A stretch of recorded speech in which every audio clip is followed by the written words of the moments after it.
Manakiban Syekh Abdul Qadir Jailani bulanan.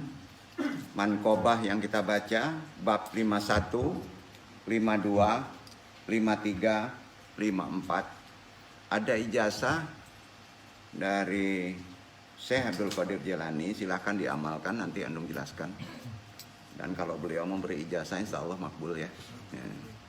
Jadi tolong diamalkan, nanti siapa yang baca mudah-mudahan dapat ridha Allah ya. Dan yang mengamalkan pasti diridai Allah insya Allah. Karena juriatnya bagus. Beliau ini juriatnya bagus. Dari kedua sisi ibu bapak ini mendapat keturunan langsung ya. Walaupun kemuliaannya itu tetap di bawah Rasulullah SAW. Talim yang akan kita bahas terkait dengan manqobah adalah antara bahasa langit dengan bahasa manusia. Bahasa langit itu pasti tarikannya wahyu ya. Dengan bahasa manusia ini terkait dengan Al-Quran. Dan itu masalahnya kita harus pahami dengan sisi ruhani. Assalamualaikum warahmatullahi wabarakatuh.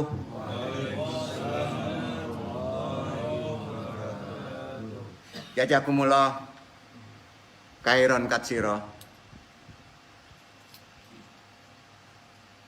Lurus niat hadirin. Luruskan niat kita ridha Allah.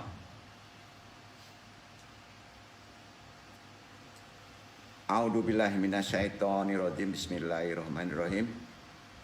Asyhadu alla ilaha illallah wa asyhadu anna Muhammadan Rasulullah. Allahumma sholli ala sayyidina Muhammadin nabi ummi wa ala alihi wa sahbihi wasallim. Astaghfirullahal ghafurur rahim. Astaghfirullahal ghafurur rahim. Astaghfirullahal ghafurur rahim. Ilahi anta maksudi waridloka matlubi atini mahabbataka wa ma'rifataka. Sama-sama tahara zikirnya diputar aja. La ilaha illallah. La ilaha illallah. La ilaha illallah. Ilaha diniyah sholli wa ilaha hadrati Nabi Mustafa Muhammad sallallahu alaihi wasallam. Bil barokah wal karomah Syekh Abdul Qadir Waliullah bi syafaat Nabi Muhammad bismillah. Waridullahi ya Allah, ya Allah, ya Allah. Innaka ala kulli syai'in qadir. Takdi hajatina, niat awal silakan.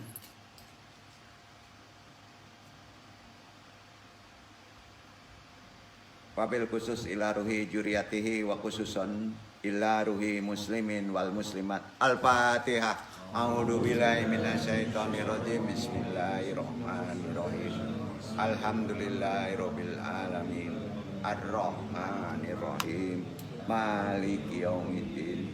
Iyyaka na'budu wa iyyaka nasta'in. Ihdinas siratal mustaqim. Siratal ladzina an'amta 'alaihim ghairil maghdubi 'alaihim waladdallin. Selanjutnya langsung ke pembacaan manqobah. Silakan dibaca ikhwan kita nih. Ikhwan lama senior kita. Ustadz Herman Syah ya. Insyaallah mudah-mudahan Allah meridhai. Silakan dibaca manqobah ke-51 dan 52. Pas Al-Fatihah pegang air. Silakan ambil dulu sebelum dibaca. Ambil airnya satu-satu aja yang kecil. Tunggu dulu.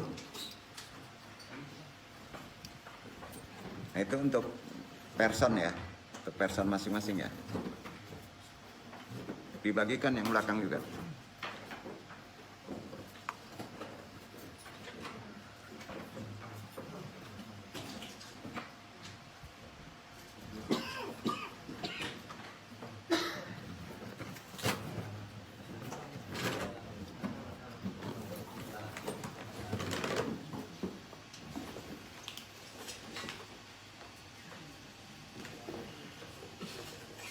Ya, udah semuanya. Silakan dibaca.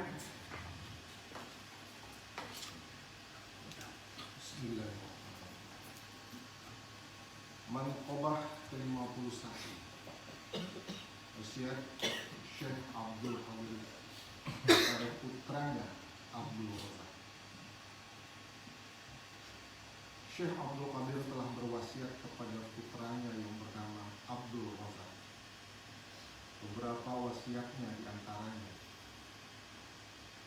wahai anakku, semoga Allah senantiasa melimpahkan taufik dan hidayahnya bagimu dan segenap kaum muslimin. Wahai anda, ayah berwasiat, bertakwalah kepada Allah, pegang syarak dan laksanakan dengan sebaik-baiknya, dan pelihara pula batas-batas agama. Ketahuilah bahwa tarekatku dibangun berdasarkan Al-Quran dan Sunnah Rasulullah Sallallahu Alaihi Wasallam. Hendaknya kamu berjiwa bersih, dermawan, bermurah hati, dan suka memberi pertolongan kepada orang lain dengan jalan kebaikan. Kamu jangan bersikap tegar hati atau berlaku tidak sopan. Sebaiknya kamu bersikap sabar dan tabah menghadapi segala ujian dan cobaan serta musibah yang dihadapi. Hendaknya kamu bersikap suka mengampuni kesalahan orang lain dan bersikap hormat pada sesama ikhwan dan semua fakir miskin. Jaga dan pelihara olehmu kehormatan guru-guru, dan berbuat baiklah jika kamu bertemu dengan orang lain. Beri nasihat yang baik bagi orang-orang besar tingkat kedudukannya, demikian pula bagi masyarakat kecil di bawah. Jangan dibiasakan suka berbantah-bantahan dengan orang lain, kecuali dalam masalah agama. Ketahuilah bahwa hakikat kemiskinan secara agama berupa ketidakbutuhan akan ciptaan sebisa ini. Tasawuf dicapai lewat kelaparan dan pantangan dari hal-hal yang disukai dan dihalalkan. Dan pribadi yang bersikap tidak banyak bicara, apalagi besar mulut. Jika kamu berhadapan dengan orang miskin, jangan berkata diri. Jangan dimulai dengan ilmu, sebab unjuk ilmu membuatnya tak senang, dan ia akan jauh darimu. Sebaliknya, hendaklah dimulai dengan kasih sayang, bersikap lembut, karena kelembutan membuatnya senang dan lebih dekat kepadamu. Tasawuf itu dibangun di atas kerangka landasan yang kokoh pada 8 hal, yakni 1. Kedermawanan, 2. Ridho atau pasrah, merasa senang menghadapi kegituran qada dan qadar. 3. Sabar. 4. Isyarat atau memberi petunjuk. 5. Mengembara atau melawan buana. 6. Berbusana sederhana. 7. Pelintas rimba belantara atau rimbawan. Dan 8. Fakir atau bersahaja sederhana. Kedelapan nilai moral itu telah dimiliki oleh 1. Kedermawanan Nabi Ibrahim AS. 2. Keridhaan, kepasrahan Nabi Ishak AS. 3. Kesabaran Nabi Ayub AS. 4. Isyaratnya Nabi Zakaria AS. 5. Berlalang buana seperti Nabi Yusuf AS. 6. Berbusana sederhana seperti Nabi Yahya AS. 7. Rimbawannya Nabi Isa AS. Dan 8. Kefakiran dan kesederhanaan Nabi Muhammad SAW. Bila kamu berkumpul bersama-sama dengan orang kaya, perlihatkanlah kegagahan dan keberanian. Namun sebaliknya, perlihatkanlah kerendahan hati bila kamu berkumpul dan bergaul dengan orang miskin. Hendaknya kamu mengikhlaskan diri dalam setiap laku perbuatan dan kegiatan. Dan seharusnya bermudawamah zikrullah Artinya, tiada putus-putusnya mengingat Allah.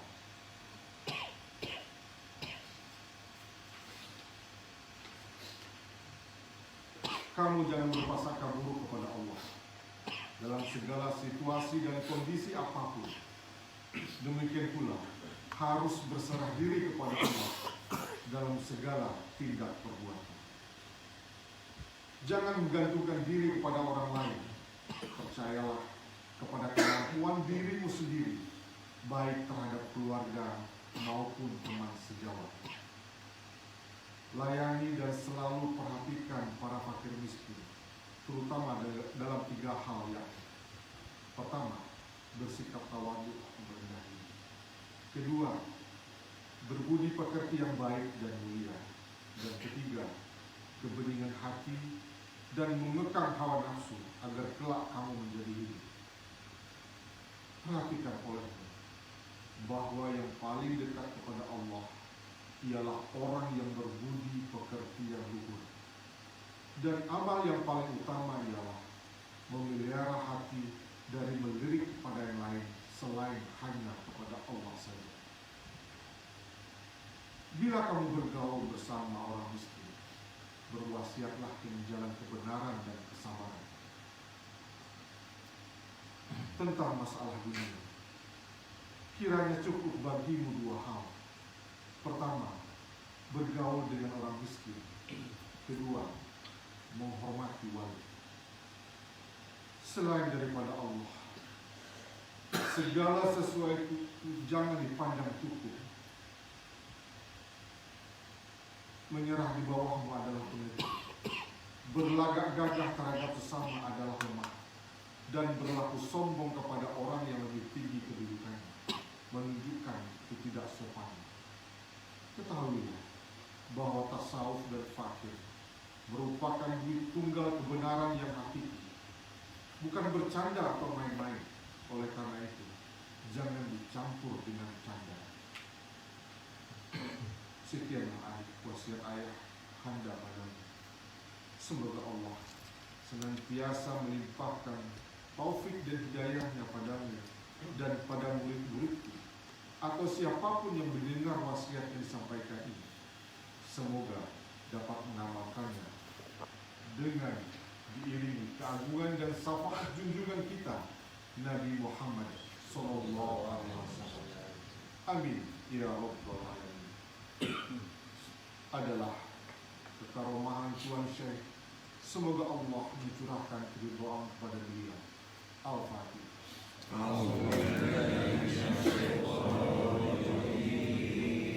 Bismillahirrahmanirrahim. Alhamdulillahirabbil alamin. Ar-Rahmanirrahim. Maliki yaumiddin. Iyyaka na'budu wa iyyaka nasta'in. Ihdinas siratal mustaqim. Siratal ladzina an'amta 'alaihim ghairil maghdubi 'alaihim waladdallin. Allahumma ansur alaihi rahmatan wa ridwana wa midana bi asrarihi fi kulli waqti wa makan.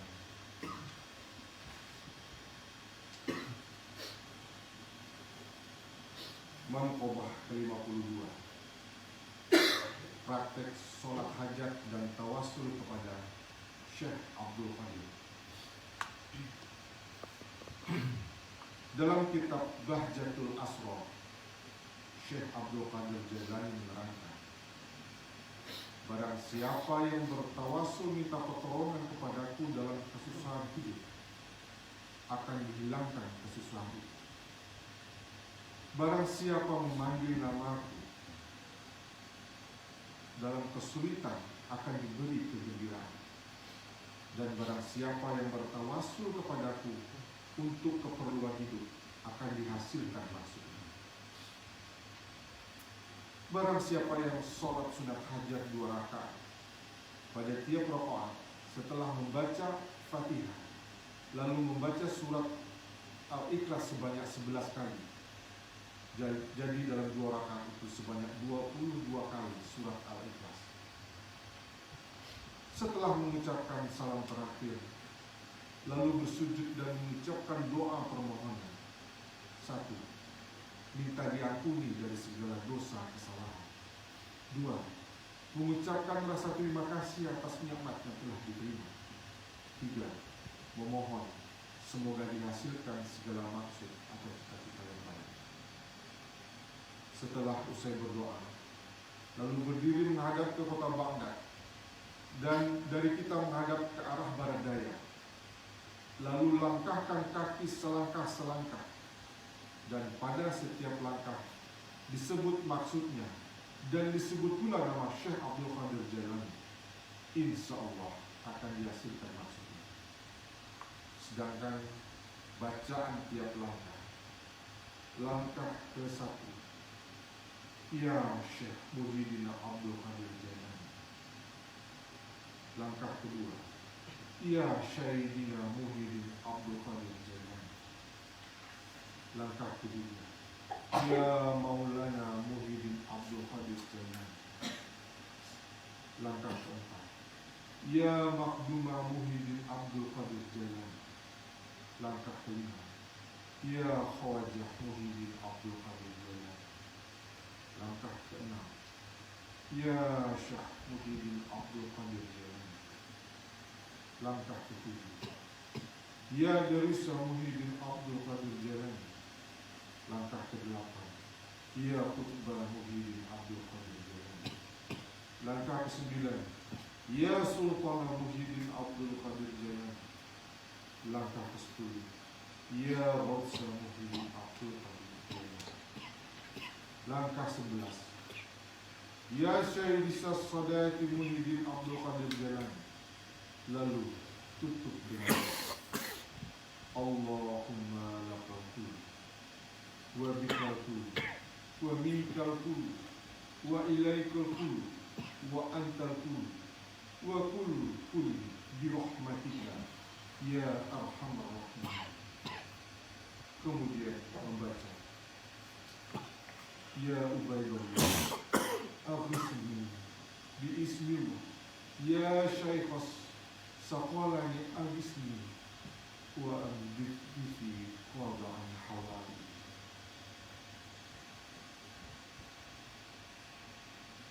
Dalam praktek melangkah hendaknya disesuaikan dengan situasi. Sedangkan dalam sholat sunat hajat ini sebaiknya dilaksanakan setiap malam sebelum tidur atau setelah sholat isya, yang diawali sholat lisyukril wudu, sholat sunat zuhur, sholat mutlak, sholat istikharah, lalu sholat sunat hajat seperti di atas. Adalah kekaromahan buat Syekh. Semoga Allah mencurahkan keridhaan kepada beliau. Al-Fatihah.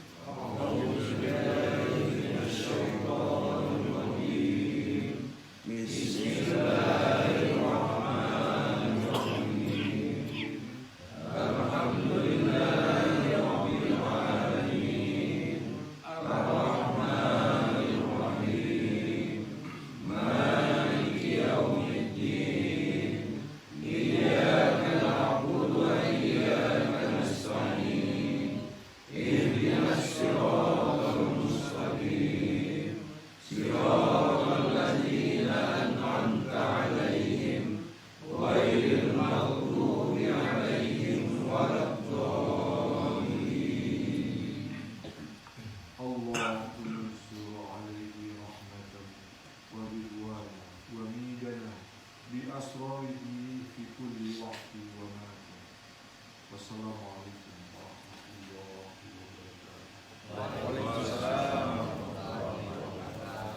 Sedikit sebelum kita membaca mankobah yang ke-53, Dung jabarkan amalan yang diijazahkan kepada yang hadir hari ini, insya Allah. Kalau pendapat Dung sebaiknya dipraktekkan. Beliau hadir, insya Allah. Jadi Dung terangkan dulu, mankobah ke-52 ini kadangkala sering berubah di mankobah yang lain kalau membacanya. Ya. Walaupun kelihatan sama, insya Allah beliau menjasakan ke sini. Ya. Dan yang paling penting di ini ada penjelasan begini. Barang siapa yang bertawasul, ingat dia hanya perantara. Kalau disebut tawasul, utamakan dulu tawasulnya ke Rasulullah. Ya. Selawat, baru tawasul ke nama tadi. Ke Rasulullah cukup 1 kali. Ya, cukup 1 kali. Ya. Ini kalau urgent bener ya, dipraktekkan ini. Kalau betul-betul, karena niat ini dipraktekkan hanya 1 niat. Seperti barang siapa sholat sunat hajat 2 rakaat, pada tiap rakaat setelah membaca Al-Fatihah, lalu membaca surat Al-Ikhlas sebanyak 11 kali. 11 kali. Jadi dalam 2 rakaat, 22 kali. Paham ya? Nah, niatnya sholat hajat. Setelah mengucapkan salam, sujud. Sujud. Mengucapkan doa permohonan waktu sujud. Jadi setelah salam, sujud lagi. Ya, sujud aja. Dalam sujud itu, minta ampun dari segala dosa. Itu boleh bahasa ibu. Boleh bahasa menukil dari hadis. Jangan ayat Al-Quran. Duduk. Ya, sebaiknya kalau kita tidak paham ke perkara hadis, dibacanya pakai bahasa ibu aja. Ya, dalam hati sifatnya. Yang ketiga, syukur. Alhamdulillah, selama ini kita diberi nikmat kan. Nah, yang kedua itu, yang ketiga, mohon dihasilkan segala maksud hajat kita. Dalam sujud tadi, paham ya? Itu kita yang tahu nawaitunya kan. Nah, setelah selesai tadi, diri menghadap Baghdad itu beliau. Kalau kita menghadap yang apa kita niatkan arahkan, duduk. Duduk nggak? Kalau kita misalnya umpama, ini nggak enak juga nih. Kalau kita punya yang disebut jomblo, nah umpama. Di mana rumah perempuan itu? Hadapkan sana. Langkahkan ke sana. Kalau kita mau ikhtiar, kiblat ikhtiarnya kemana? Jakarta. Atau ke Padang. Atau ke Bukit Tinggi. Kalau kita mau buat misalnya industri, kemana tempatnya? Amalannya tadi. Ya. Sebut dengan wasilah Rasulullah Syekh Abdul Qadir Jailani. Tapi jangan lupa landasi dulu. Allahumma sholli ala Sayyidina Muhammad Nabi Umi. Boleh. Allahumma sholli ala Muhammad wa ala ali Muhammad. Baru langkah awal. Sebelum kita melakukan tawasul ke Syekh Abdul Qadir Jailani, ucapkan selawat kepada Nabi dulu. Duduk ya. Ya. Sudah itu langkah pertama. Ya Syekh Muhyiddin Abdul Qadir Jailani. Masuk langkah kedua. Ya Sayyidah Muhyiddin Abdul Qadir Jailani. Langkah ke-11. Ya Sayyidah Syadati Muhyiddin Abdul Qadir Jailani. Tidak bisa mundur. Duduk. Langsung berangkat ke tempat. Jangan dipikirkan berhasil atau tidak berhasilnya. Ya. Sampai di tujuan. Nggak berani misalnya ke tempat itu ada mertua yang galak, balik aja. Yang penting udah sampai halamannya, duduk Kak. Ada pertanyaan sampai sini? Kalau mau nagih, nggak ketemu, balik aja lagi. Besok dia yang balik. Insya Allah. Ini banyak amalan ini loh. Ini enak benar kaji sekarang nih ya. Nah, ini katanya mau instan. Nah, ini yang instan. Kalau instan itu kepada orang di bawah level Nabi Syekh Abdul Qadir Jailani. Kalau level Nabi jangan minta yang kayak gini. Ya, kalau udah salawat langsung kepada Allah, minta surga, minta jadi wali. Kemarin kajinya. Duduk ya. Kalau antum misalnya hanya minta untuk kaya, minta untuk tambah istri, tawasulnya ke Rasulullah, rugi. Rugi. Dicuekin tuh. Kenapa nggak minta bidadari aja gitu. Kalau minta dunia, wasilahnya ke Syekh Abdul Qadir Jailani. Karena wali kutub beliau. Duduk nggak? Jadi amalannya gitu. Jangan jadi khilafiyah. Ini pengertiannya bukan beliau ini Allah, bukan beliau ini Nabi, bukan. Tapi jalannya harus melalui Syekh Abdul Qadir Jailani. Duduk. Karena wali kutub Sultanil Aulia itu masih wali kutub bernama Syekh Abdul Qadir Jailani. Duduk Kak. Alhamdulillah. Jadi itu yang perlu dijelaskan supaya amalan kita jelas. Nanti kita share ke dunia awang-awang ya. Gitu kan, dunia medsos supaya gampang ngamalinnya. Yang lain ngamalin silakan. Tapi kalau tidak ada kunci dan ijazah, nggak bisa jalan dia. Kunci di sini hari ini. Ijazah sudah diizinkan, insya Allah. Udah paham? Sampai sini sebelum membaca Manqobah selanjutnya ada pertanyaan. Silakan interaksi aja. Udah paham ya? Langsung ke Manqobah berikutnya.